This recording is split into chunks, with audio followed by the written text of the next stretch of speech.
Good morning. You're listening to Drinking Socially, the official Untappd podcast. Your weekly look into what's happening in the Untappd community and the world of beer. Who are these voices invading your earlobes, you may be thinking? Great question. We are your new hosts here on Drinking Socially.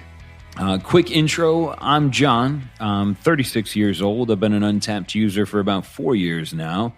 I've got a little over 1,300 unique check-ins, which is the measurement I use to qualify myself on Untappd.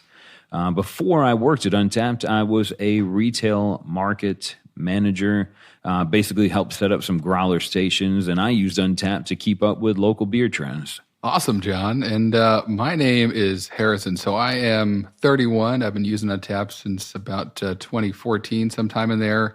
I have now a little bit more than 800 unique check-ins.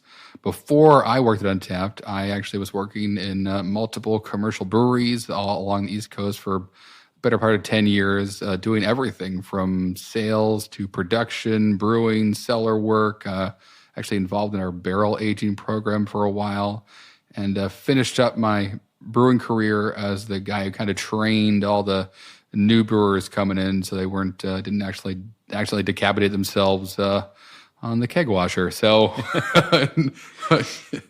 Drinking Socially is released bi-weekly on Wednesdays going forward and can be found at podcast.untappd.com or wherever you listen to podcasts. Wonderful. So let's spend some time now getting social while drinking. Ooh. Yeah. We're going to talk about this guy here in a second. In a second, right. While we're pouring these beers out, I felt like this might be a great time to just kind of get to know each other here on the air. Yeah. So I'm going to begin just by asking you, Harrison, if you were a type of beer, what beer would you be? Right. And my gut reaction is that I'd probably be an English bitter because I like the rain and Argyle sweaters and pipes, and I'm grumpy, but only on the inside, really. And it's, a great style of beer you can really enjoy. Hot, cold, doesn't matter. It goes with everything. That's surprisingly accurate. Right, exactly. So for my answer to that, I'm going to have to say it's not based on the beers I drink most often, but I'm pretty sure my wife would agree with you. I would be a sour. Not wild fermented, but specifically lab-created sour beer. Initially, this would be a beer that kind of scared most people away, but the hope would be that once you tasted it, you wanted at least to try it one more time. Oh, yeah. I concur there, Jon. That's good. All right, let's take a trip down memory lane. What's your first beer memory, Jon? Well, it's hard it's beer, so it's difficult for me to place the first one. But when you ask that question, the first beer memory that comes to mind, I was working my first real job in a proper kitchen. It was a little mom and pop place, and it was some of the hardest work I remember doing. One day we had a particularly long shift. I worked a lunch and a dinner shift, and the owner, who was this archetypal Vietnam vet, hard-working man, just came up to me and he said, "Hey, do you want a Hoegaarden or a Bud Light?" And I froze. I panicked. Right. I wanted to seem a little bit more refined than my college Bud Light drinking days. So I told him I'll take the Hoegaarden, wondering if I pronounced it right, and never looked back. I was in the grocery store the next weekend asking for Hoegaardens, getting laughed at, no idea what I was talking about. And here I am 15 years later, over 1,300 of those experiences, and I'm always looking forward to the next one. Looking for the next Hoegaarden. Yeah. We used to call those hoagies for some reason. I don't know. It's probably a better way to ask for them. Right, give me that hoagie. That could get, in Philly, could get confusing because that's also a sandwich. All right. So for me, this kind of conjured up two parallel memories. Probably the first beer I ever had was a Natty Light. And it was in a can, and it was in a garbage can, like a trash can at a house party. And it wasn't empty. It was like that was the vessel everyone decided would be good to fill with ice and beer. When I got there, it was full of water because the ice had melted, and a couple beers kind of bobbing in it. So I drank a warm, wet Natty Light, and it kind of, I'm sure it like mostly fizzed in my face. I opened it up. And I remember drinking it and just being like, "Ooh, this is warmer than I thought beer would be." As if like, which we all know temperature is something you can control, the temperature of your beer. But at the moment, I guess I was taken away by the scene and everything going on. So that one probably like probably my first beer experience. So like I'm trying to timeline wise place. I also remember having a Newcastle Brown Ale or a Nuki Brown. I don't know why I have a nickname for everything. Nuki Brown's what we call it. That was like my dad's go-to.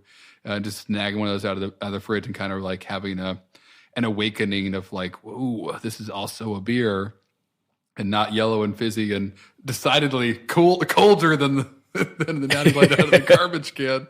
And wanted to know more about that. So that was definitely like I feel like for a lot of people that beer kind of opens up the doorway into more the styles that are all out there. Both your first warm and cold beer from the brewer. A question that I often ask people when we're talking about beer. I never want to ask what your favorite is. It's too hard to discern. But Harrison, what's your go-to? What's a beer you're grabbing out of the fridge first? Yeah. So right now, June, summer, it's getting hot out. So I'm kind of every year I go through like this mini quest where I try to find my summer beer. What's going to be my go-to for this hot, humid next couple of months? And so recently I had Guide beer from Sweetwater, which is their lager. It was great. It's super sessionable, a lot of flavor to it as well. And also I've been enjoying the Can of Bliss series from Oscar Blues. They always have a new one coming. I think they have a hazy IPA. It's like a rotating IPA series right now that I had, and I had the tropical one before that. Both of them were great, so I'm definitely kind of looking forward to revisiting that. As it keeps getting hotter out, and the next one they roll on out. But yeah, this time of year I'm kind of I'm gravitating towards lagers, but once it gets real hot, I know the Berliners are going to pull me in as they always do, and go for that nice tart porch drinker, which it's any day now. I'm sure that'll kind of dominate the choice for me. What about you, John? It's a tough question to answer. I mean, the reigning king of beers for me is probably something like a lactose or just hazy IPA that you can only drink one of. One of the beers I drank probably the most of is Saranac used to make a beer called Disruption. Yeah. It was in a nitro can. It was a nitro brown. Saranac, if you're listening, I will buy those from you myself. Right. But honestly, my go-to, no matter what the day is, no matter if it's early in the afternoon or early in the morning, it's been a session IPA or a pale ale, something that gives me the flavor that I'm looking for, and more than just a yellow fizz. So I'm blessed in that there are so many to choose from. Sierra Nevada's hazy little thing is probably still in my fridge right now. I'm always looking for that beer that I can repeat. Yep. Yeah, they'll rinse and repeat. That's right. It's good. That's the definition of a great go-to.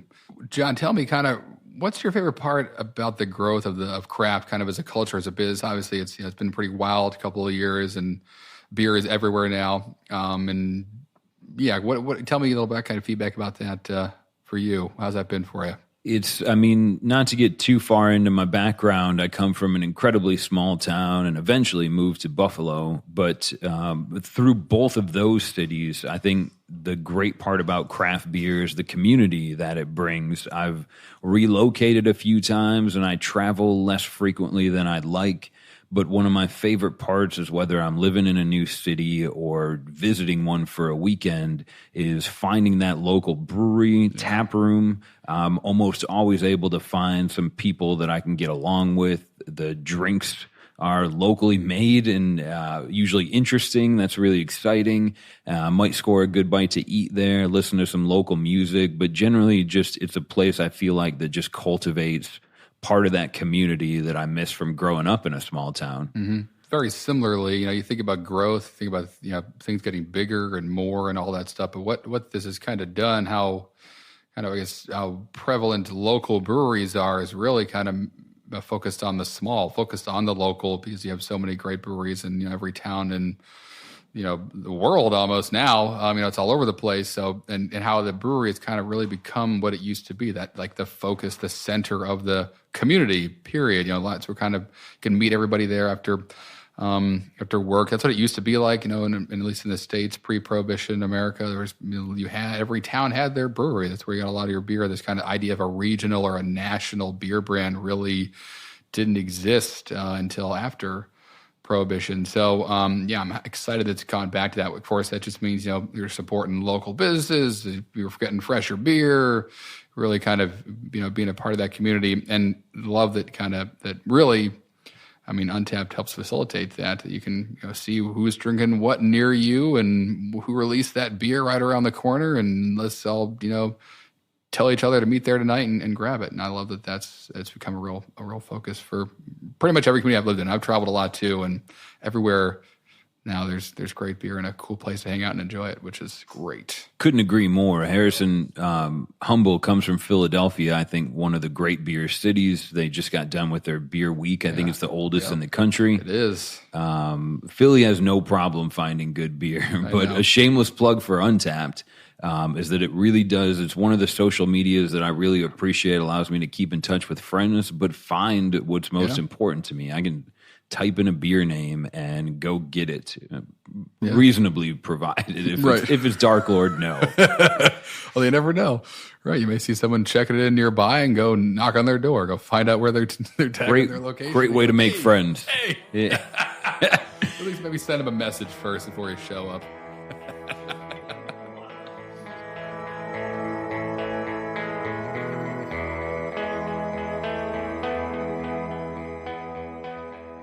So speaking a lot about beer, I've taken a couple sips of this one, Harrison. Why don't you let open the gates? Tell me about what we're drinking here first. Yeah, let's do it. So the first beer today, and you'll see kind of as we run through this, and we'll talk a little bit more about this towards the end. But we're gonna try and keep the format as it has been for, and do some beer drinking now. So the first one we have today is from Hen House Brewing Company.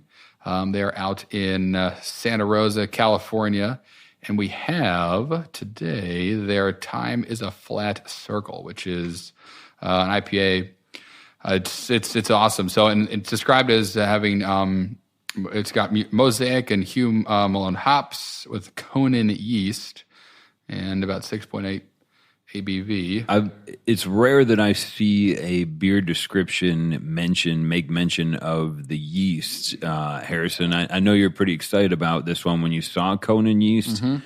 I don't want to pick your brain too much too early on, but would you please mind sharing with me why this Conan yeast is inherently exciting for an IPA? Sure. So this is in many ways kind of the yeast that started it all for New England style IPAs. This is the yeast that alchemists and used in heady toppers. So it's also known as English Ale Yeast 3 or Vermont Ale Yeast.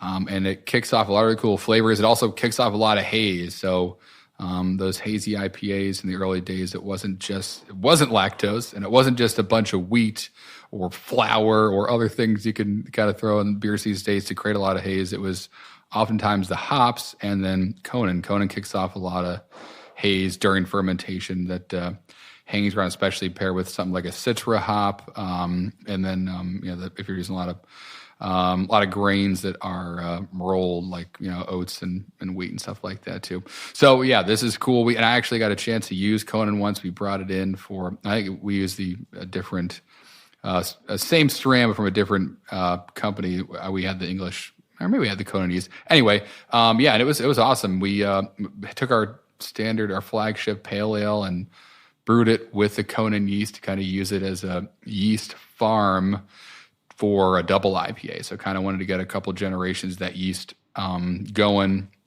and getting them real happy and getting them toned in and zoned in and used to how we were operating, and then pitched our IPA with it. It's neat. I mean, it goes off like a lot of peachy flavors and stuff usually, and it's a lot of fruit in the yeast, like drinking our pale ale with our house yeast and the Conan side by side. It first of all was crazy hazy. It looked like a totally different beer, even though nothing changed in the malt or the hop bill at all, but looked really different, smelled like a big old peach milkshake, and was awesome. And this is getting a lot of like fruit and stuff from it too. It's definitely the Time of the Flat Circle, which is an awesome reference to the first season of True Detective, which I really enjoy. Anything Matthew McConaughey touches or even goes near, I'm there. I'm sold. So this is great. I haven't seen True Detective yet, but I'm very grateful. A good friend of likely all of ours, Kyle Roderick, actually brought this beer in for us here to kick off the new season of the podcast. Yeah, thank you, Kyle. The last time Kyle checked into this beer, he says, yes, I'd like a pint of existentialism with my IPA. Love this beer. That was about a year ago, Kyle. Thanks for bringing us the 2019 version. Yeah. I see Tim Mather checked it in with him about a year ago. And a couple of my friends have had this beer. I always like to check and see who has drank it the most on Untappd. So shout outs to you, Dustin and Sterling. You guys have each checked this beer in 6 times. I'd love to see who makes it to 7 first. It probably won't be me. Challenge accepted. But it is still available right now on Untappd. If you're in San Francisco, there's a couple of locations that have this on the shelf. Pop on Untappd and check that out. But yeah, it's got a lot of, I mean, it's great. You know, Humalone's cool. Hop Mosaic's pretty classic, but I'm getting a lot of... The fact that the hop's name is Humone makes me think that I'm tasting melon in the beer. And stuff, yeah. I'm sure it got its name partially, from the taste it throws. But if you didn't give me the hop build or the yeast they use, I would still taste this beer with my eyes closed and tell you it's an amazing and delicious and juicy IPA that doesn't throw the haze I expect for most of my New Englands. At least it's not as cloudy as I'm used to. Yeah, it's definitely hazy and not opaque.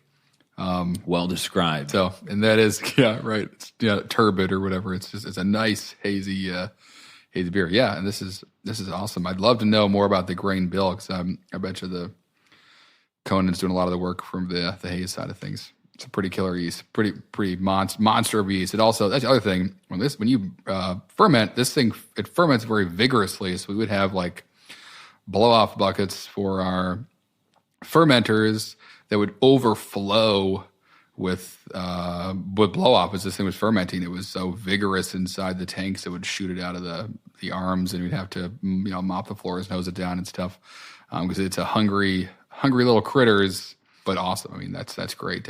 You want stuff fermenting quickly and vigorously. You want to be sitting around. So Conan will do that for you. But I think that was one of the reasons why we didn't use it all the time is because it's a mess to use it all the time. It's like a chore in itself to have a whole cellar full of tanks always just exploding, carousing all over the floor would be whatever. But anyway, this is great. This is awesome. One thing I'm really passionate about, and I hope we get a lot of feedback from you guys on this. Hit us up on social media. That's what it's there for. We're really interested in getting some of your feedback as we kind of build this season 2, if you will. Absolutely, yeah. Drinking socially. Have you drank this before? Let us know what you think. Tag us in it. If you check it in, please do. Let us know. Yeah, we really want this to kind of be powered by everyone listening, so I'm excited to see what you guys think, and if you guys can find it out there. But it's a couple of locations in San Francisco have it right now. So go check it out on Untappd. If you're not in San Francisco, there are some comparables as well, which is another feature that I find myself using pretty frequently when it's a beer that I just can't get my hands on. Right. Although Untappd tells me that Blind Pig is similar, and I know that's also pretty hard to find, but it is amazing. Oddly enough, Untappd's telling me that Alvarado's Double Cone is similar, and that's next on the docket today. Well, what a lovely transition, Untappd. How'd you do that? Reading our minds. All right, let's dive into that one. Sure, let's follow up an IPA with a big old double IPA. Ooh, yeah! Look out! This beer had Conan yeast dropped into it right before canning, jumping out of the glass, jumping out of the on can. my head. Right, exactly. It's like, is this a Gallagher show or is this a podcast? All right, sweet goodness. Cool. So, talk to us about this one a little bit, John. So this one coming up, the spec sheet, Alvarado Street. This is their double cone IPA, Imperial or double IPA, I guess, depending on where you're from or maybe how old you are. Yeah, exactly. Alvarado Street, pretty widely celebrated brewery out in Monterey, California. So again, Kyle coming through to hook us up with some West Coast beers. This particular one, 8.5 ABV, 85 IBUs is marked. Carries a 4.11 on Untappd, which is egregiously high. Yeah. It's been around for about 5 years now.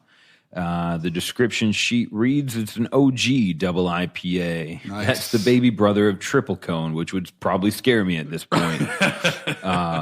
It's a monster dry hop of Mosaic, Citra, El Dorado, which is pretty much industry standard vernacular nowadays. Nice. Yeah. With a clean fermentation that keeps it devilishly dank and lush on the nose, assertive, oily hop flavor and bitterness, with a dry finish that kind of hides the alcohol and makes it dangerously drinkable. This may become one of my favorites. Here we go. I love me a great, West Coast style. I don't see it enough. All right. Cheers to you, Harrison. Yes, cheers, John. Here we go.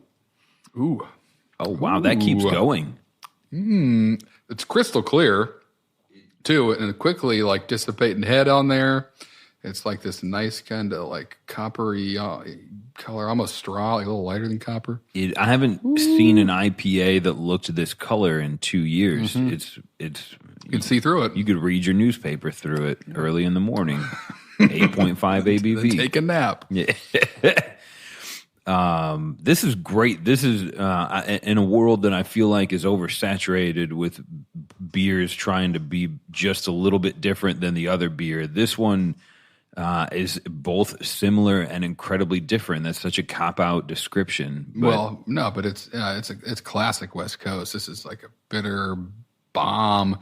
The alcohol comes with a little, the warmth of it comes in just a little bit, which I like for this style. This is an IPA I could back porch with a cigar and call it a night. Right, exactly. Exactly. Just dive right into this guy. Feel a pool with this. This is, you're right. It could be a sipper. We're probably going to drink it faster than we should, but that's okay. We're professionals. It is. It's very, very bitter. I think that's the big difference that I'm adjusting to after so long. I mean, as IPAs tried to go away from bitterness, this is a beer that embraces it and reminds you of what an IPA tastes like. Not 2 years ago that was common. Yeah, I really do. It's such a. I mean, things are all cyclical. It'll come around, and there's obviously still a great following of West Coast IPAs, and I absolutely love them. But you don't see them as much. Sometimes that's what I want. It's like a big old hot bomb to attack my tongue and submit it with an arm bar or something. And that's what's happening right now. This is great, man. I wish if only double IPAs weren't so boozy. You could drink 10 of them. But it's my tongue is dancing around right now. Inherently, this is the beer that makes you feel better. Right, yeah, and that it's a special kind of buzz. The double IPA, the West Coast for whatever reason, double IPA. I was having flashbacks of the year is 2009 and discovering in West Coast IPAs for the first time, and I got the whole world in my hands. This is great. I got the whole world in my hands. Right. Hashtag. I'm looking at, honestly, this one widely checked in on Untappd. Yeah. Over 4,000 check-ins. I've only got one friend outside of the office here that's had that. So shout out to you, Elliot. He liked it as well. Pretty much anybody that I have on my friends list is rated it right in tune with everybody else at 4 stars. And obviously, I mean, ratings are subjective, but if 3,000 people think this beer is above average, right. that's means a good something. Sure, it's a good barometer. Yeah. And we've got a discernible winner, loyal check-ins, Mike W. at 18 times he's checked into this beer. Mike W., you are a champion, and hopefully that took a long time. Right, exactly. Or it was one horrible night, one great night and a horrible morning. We've all had those. Widely available at verified locations on the West Coast. You'll probably have to be a little bit lucky to find it over here on the East Coast, of course, but... Harrison, can I ask you, I don't mean to keep resorting to your knowledge banks, but in there. I remember, not long ago when I was selling beer to people that no one could name one hop. This is only 5 years ago. Right. People knew some of them that hops were in a beer. Right. Centennial was the same as any other hop. They were all C hops, and they all sounded and did the same thing. Right. And now when I read Mosaic Citra El Dorado, I don't even care what else the sentence says. I want that thing. Yeah. Do you know, is there any, to your knowledge, is there a perfect trio of hops for dry? Is there a reason that I often see? I mean, Citra seems to be the most popular. Obviously, it's subjective. No, absolutely. So that's a really cool. It's a great question, and it kind of opens up. Let's see how big this Pandora's box is. You may have to reel me in, John. So let's just focus on Citra. And let's jump back to, we're just talking about 2009. We'll go back there, and Philly Beer, we're just talking about that. So that, in like 2000, we'll say like 9, 10, 11, maybe 9 and 10, that hop was like the hop of the moment. Citra was on the scene. I had it like was at an event, and I had, with Great Lakes Brewing Company, they had their Burning River Pale Ale in a cask, dry hopped with Citra in the cask. And that was one of the first times I had it. And I was like, holy crap. With the brewer himself, Bob was an amazing guy. And we got plenty of stories there. Right. Focus. Right, exactly. So, thank you, John. Good. I'm on the hook. So Citra, so that was a big deal then. And the way hop contracts work is you have to, basically every year, the demand for like a hop increases by 20%. They can only really plant like 10% more of the hop. So they're always, for a while, we're always at a deficit. Now they never had enough of the hops people wanted. There was always, a squeeze on hops, premium hops like Citra, Mosaic, El Dorado. Now that's a newer one. And that changed a couple years ago where I guess for a couple reasons, some breweries have walked away from big hop contracts for various reasons, and the hop farmers kind of got bigger. There were more of them. They were able to plant more. And so Citra was this hop that was so in demand, so hard to get, and they kept planting more and more. But it takes 4 years for a hop rhizome to mature into a hop you can use in a beer. So that's a long lead time. So they've been planting Citra for a while because it was like the hop of the moment. Now there's more of it available. So it's still obviously an amazing hop itself, but that is probably why you're seeing so much of a lot of these hops. Mosaic, very similar story, is that it's more available now than ever before. And it's an amazing hop that then, a lot of the breweries that are open now were probably in the same position I was, 10 years ago, out there enjoying beers and falling in love with Mosaic, which was a manufactured hop. That was a hybrid of a bunch of other hops that they made in a lab. I think the University of Washington made it. And then Citra, same deal. So it's available now so much. You see it so much because it was a big deal around the time, and a lot of these breweries that we all see and enjoy now, or a lot of those brewers are getting into this kind of around the same time that I was.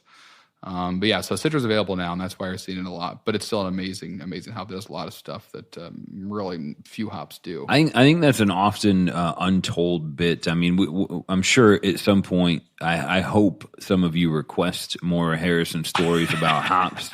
I mean, Citra comes from largely what would be kind of relatively like Brewer's Gold, Golding's hops. Like Citra had some relatively standard parents. Right.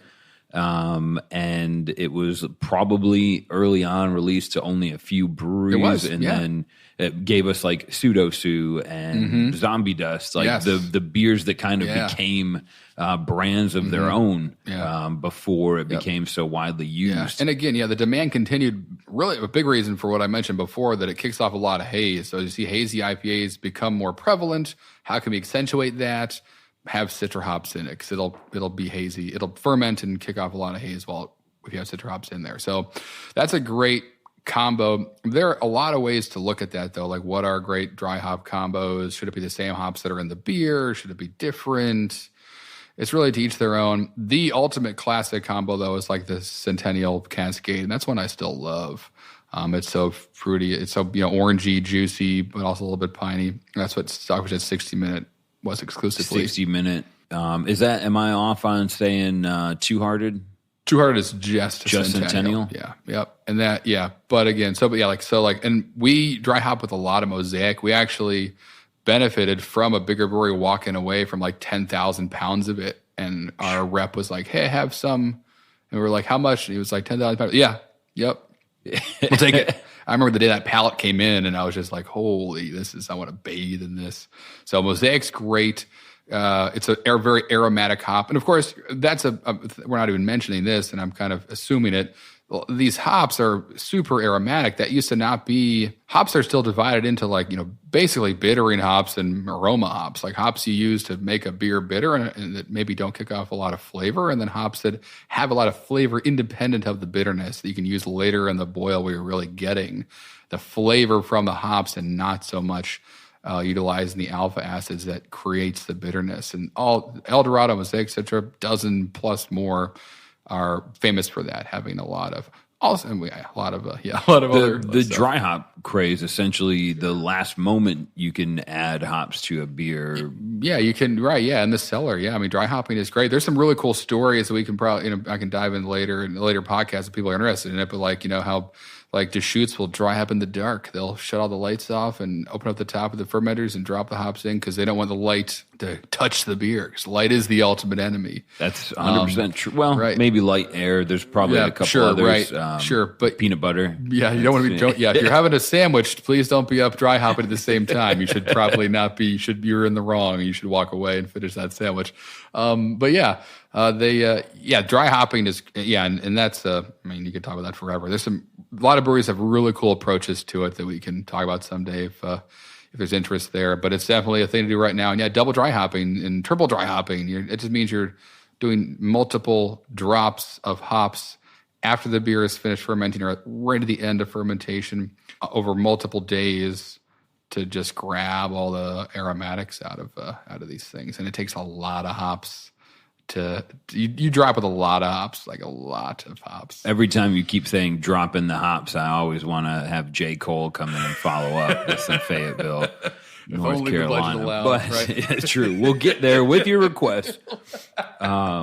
As Harrison and I are ingesting these beers, I want to make it painfully obvious that please, again, let us know. Have you had these? You can reach out to us on Twitter. It's Untappd Podcast. On Instagram, we're Drinking Socially.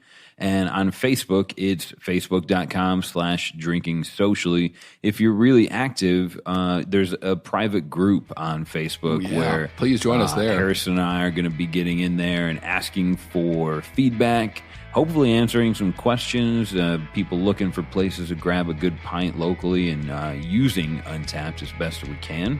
Yeah. If you'd love to show off your love from Untappd, I'd encourage you to check out our online store and pick up some Untappd branded glassware, which we're drinking these beers out of right now. Indeed.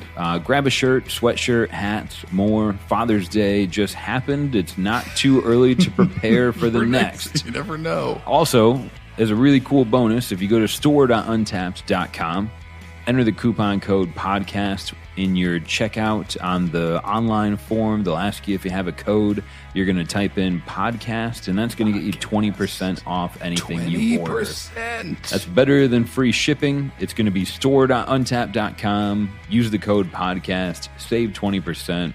Look fly. Check in beers. Drink with friends. Do that.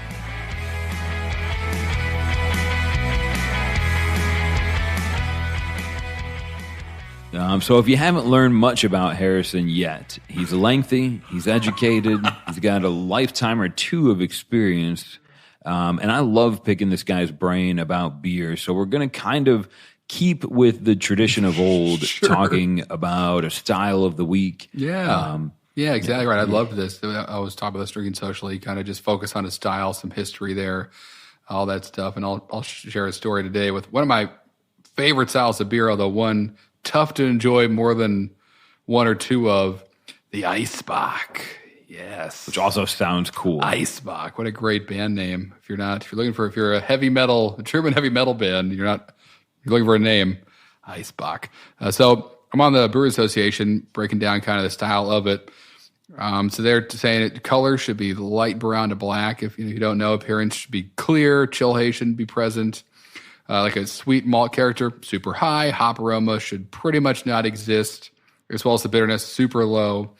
and alcohol may be present in the aroma. Fruity esters like bananas, cloves, and stuff can be evident, but not overpowering.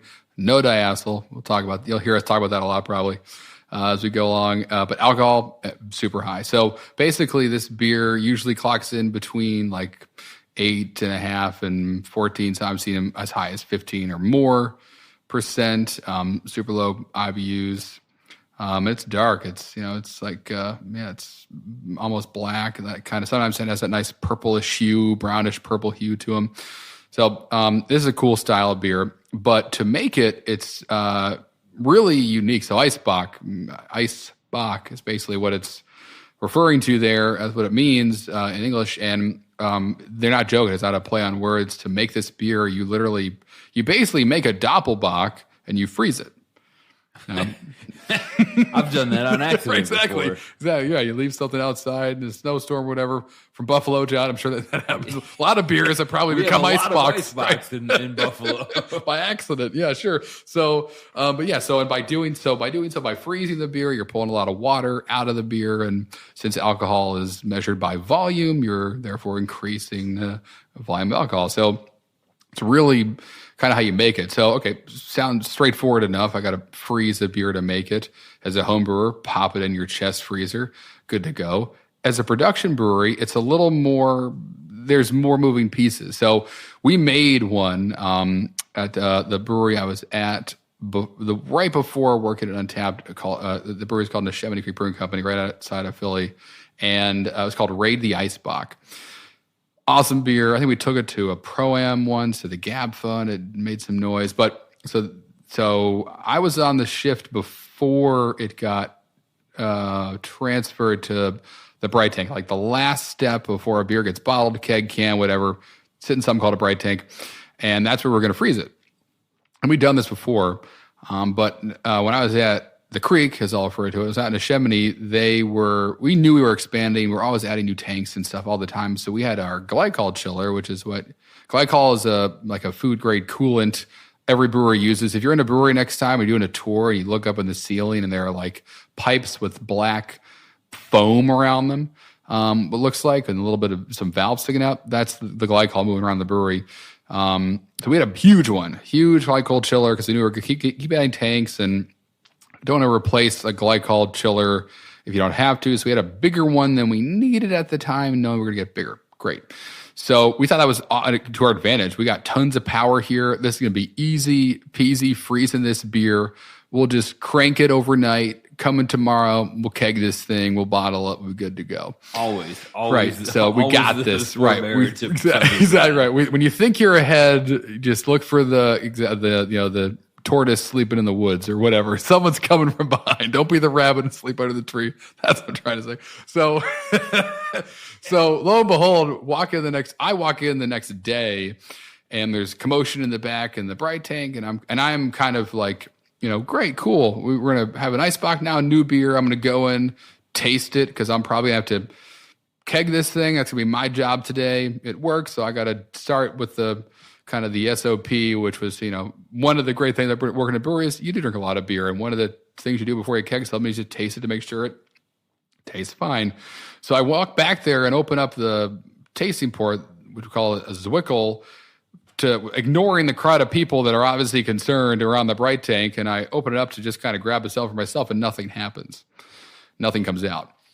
And so I'm sitting there kind of in the early shift haze of like, well, I know there's beer in this. I know by opening this valve, there should be beer also in my glass. There's no beer here. What's happening? So I shut it, turn around, and realize that at that moment, one of the owners of Neshaminy Creek climbs out of the top of the tank with a pickaxe in his hand and like a minor helmet light in his head, and just kind of disgruntled as all hell says, this thing's, we froze too much of it basically. And that what had happened was we had, have a powerful glycol chiller and froze way too much of this beer, so much so that there was no way to get it out. It basically had made like a globe of ice around a little bit of beer. So we were challenged with freeing that beer from the ice, which we eventually did. We were able to bottle that thing, and it's an awesome beer. But the sight of kind of walking in, the confusion of where's the beer that I should be, evacuating itself from this Bright tank, and then seeing someone you know really well climb out of a beer tank with a pickaxe. It's never happened since. I hope it never happens again. Interesting postscript to that story is glycol is a system that's all connected, so you can't just really can't cool just one tank down. Theoretically, you should be able to, but sometimes when it gets really cold, it'll freeze open the valves to other tanks. And sure enough, the same time this was happening, we were trying to transfer our pale ale. And I'm looking over at that. A lot happened this day when I walked in, looking over at those guys trying to transfer. And I think they were newer guys and kind of like, and I probably was training them. They didn't have the ice pick. Right. And they were, no ice pick to them, but they were kind of standing there looking at the site glass and kind of looking at each other and moving about a bit in kind of a panicked way because nothing was coming out of the site glass. And what had happened was, as they were trying to transfer that beer was also frozen. So it was our pale ale, super low ABV. It was just the next tank next to the bright tank and had the valves in the back that controlled the glycol that moved around it froze open. So we lost a pale ale. Ice box was saved. It's the last time I made that beer before we got bigger to not have that problem happen again. More tanks to disperse that glycol through. But it was quite the sight. You don't see people with a pickaxe. It felt very, I don't know, manly or very classic or old school or Viking-esque. Is there, in one sentence, is there room in the world for an ice pale ale? Is it possible? Sure. Okay. Yeah, of course. I challenge some brewer to make it. But the moral of that story is the beer gods giveth and the beer gods taketh away. And for Icebox, they mostly take. Literally. But it's a delicious beer, and it'll put you on your behind just a pint of it. I think ours came out to about 11% when we were done with it, but we've had them be like 13 or more. And for a while, the most alcoholic beer in the world, which was the Sink the Bismarck, was like a 30% ice box. That's really the only way you can get beer to be that boozy is to suck all the water out of it. Which, of course, you lose a lot of volume there and don't make a lot of beer. So financially, ridiculous, but delicious. Also and bragging logistically rights. Ridiculous. Yeah. Really all around. Mainly bad, but, you don't need to slam dunk to score 2 points. Exactly. And really with that beer, like it's almost like the proportional, the amount of alcohol you get for the amount of work you have to do it's proportional. It's a boozy beer. So your back hurts at the end of the day trying to chisel it out, but have a pint or two of it and what back? What pain? I believe the Germans are credited with creating the ice wine. Okay. I'm familiar with this. I grew up in Buffalo, and sometimes the grapes would just freeze right on the vine, and they didn't have glycol chillers, but similar story and conception. You would take the frozen grapes off the vine and use those to press wine. You get a much higher Brix count, sugar measurement. Yep. And at the end of the day, it turns into a wine you can sell for more money, but probably had to work twice as hard to get. Right. Yeah. There's always no biological free lunch. There's always a cost of something. Yeah. Oh man, but that was a funny story. One that I've always remember. Just I don't know even why we had a pickaxe in the brewery. Maybe it wasn't the first time it happened. I will never drink an Eisbach again without remembering that story. Sure. And honestly, sometimes I drink these beers. I cracked open Double Cone, I don't know, 85 minutes ago or however long it's been. And, a lot of times you forget whether you love craft beer or you just love the way it makes you feel. Sure. That there was somebody, hopefully not taking an ice pick to the tank, but, this is something that real people get up and go to work for, and there's math and there's art and there's science mixed together in each of these cans, and hopefully it's something that we can all appreciate together. Yeah, absolutely. That being said, just celebrating diversity, it generally helps out. So for the rest of this month, if you haven't earned it yet, you can check in any beer until June 30th, and you'll unlock our first Pride Month badge.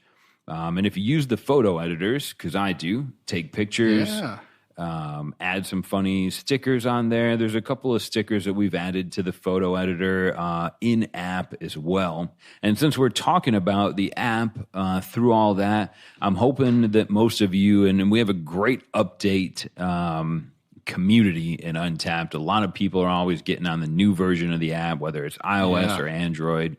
3.4.5 which is a fun thing to say. 345 just launched not too long ago. We're hopeful that you guys are finding some of those new updates and fixes to be beneficial. Yeah.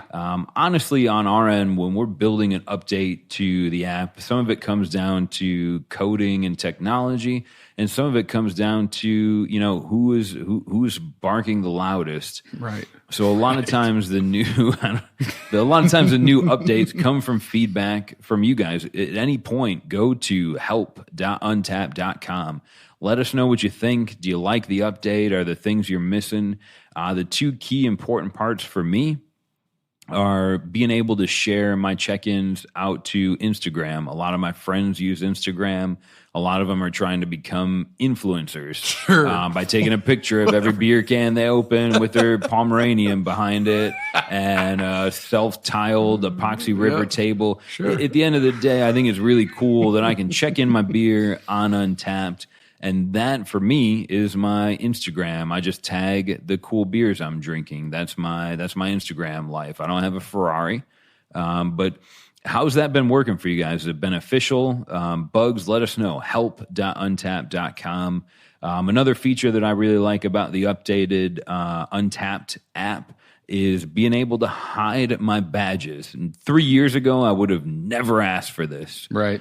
But as an accomplished badge earner now, leveling up my core badges is something that kind of gets in the way of some of the unique ones.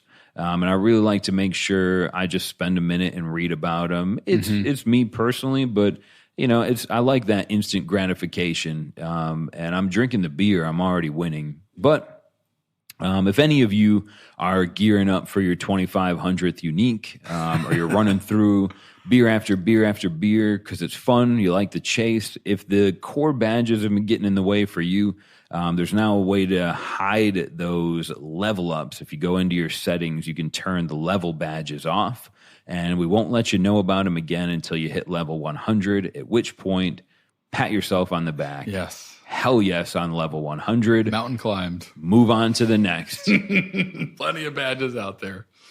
That's great.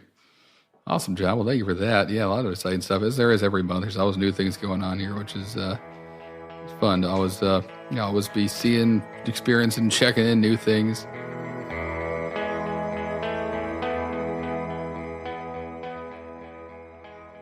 Historically, it's been the norm of some beer articles every week, and so we're going to kind of jump around that today. We actually spent a lot of time with the Q&A in the beginning and some shared stories and stuff. We kind of wanted to finish on some thoughts about what's going to happen, next in this podcast, what the future holds, and really just again we said a couple of times, but echo back that we'd love to hear from you guys. I'm personally really excited to share about my time in this business and stories, the PG rated ones at least, give some insights into the industry, answer questions, whatever you got, whatever you're wondering about. If there are breweries you want us to reach out to have, interviews with, we're going to start doing that. We actually have a nice, cool new interview segment. We have a pretty big brewery lined up to start that a good friend of mine now runs. Just recently was promoted to the director of brewing operations. So that'll be cool. But if there are other places you want us to reach out to, or things you want to know, or stories you heard that maybe are true or maybe aren't, or whatever, use us for that resource, and we'll do what we can to get whoever is interested on here with us so we can kind of, share some stories all together. I couldn't agree more. I think the most important thing about a podcast is, what do I get from it as a listener? So for you guys, we're more than happy. Tim and Kyle both kind of communicated with us a lot on this handoff. We've been listeners to the podcast. We've been following the social media, and we both really enjoy beer. But what's most important is, what do you guys do? You guys want to hear about upcoming beer and brewery related news updates? Are you interested in getting some homebrew tips from Harrison? Because they'll take a long time. Or do you want to hear about beer and food suggestions. Are you planning a 4th of July picnic and you want to make sure you pair your IPA with the right this and that and the other? Sleeveless shirts. Hot dogs is the answer. But ultimately, this podcast should be something that you guys have input in. We value your check-ins. We value your feedback. And let us know what we can do to make this a little bit more beneficial for you guys and girls. Yeah, please do. That's what I'd love to spend most of the podcast just answering what you want us to do, and and then see where that takes us. It's that time. I think it's that time, John. This is formally noted as the outro, right? As it should be. And as always, where can they find us, John? Well, online, you'll find the show notes at podcast.untappd.com. Yep. That's going to be where you find the newest episodes, or Spotify, or wherever you listen to podcasts. If you have any questions, feedback, obviously we're reaching here. We want these questions. Ask Harrison what else he's done with that ice pick. Exactly. Why was it there? Twitter, Facebook, Instagram. You're going to find us on Insta, Drinking Socially. On Instagram. On Twitter, it's going to be Untappd Podcast. And on Facebook, just check out Drinking Socially. All those are going to be a quick, easy way to get in touch with us. Let us know what we can do. Tell me how you use Untappd. Tell me what your favorite beer is. Tell me what your first beer memory is. I think this is going to be some fun stuff to unpack. Maybe some fun stories with you guys. Gosh, exactly. Every other Wednesday morning, new podcast episodes. And about the interviews, Harrison, what are we doing? Are those just added content? Right. So it'll be in a whole additional. The plan now is it'll be a whole additional episode where it'll be bi-monthly. We'll have hear from us in the format you're all used to, but to supplement that, kind of like a 30-minute or so conversation we'll have with whether they be brewery owners, head brewers, industry reps. Beer writers. I mean, there's really no limit there. If they're involved in the industry, we can talk to them. They have some cool insights and stories and stuff. We'll try and get them on here. But that'll be something else to look forward to too. And we'll definitely, of course, as we get those lined up, talk about them here and let you know when those are going to be added. But I'm excited for that. There are a lot of people out there doing some really exciting things now, and to shed some more light on it, I think it's really great use of our time and in this podcast. I'm excited to do that. Until next week, that's going to do it for us over at Drinking Socially. Cheers.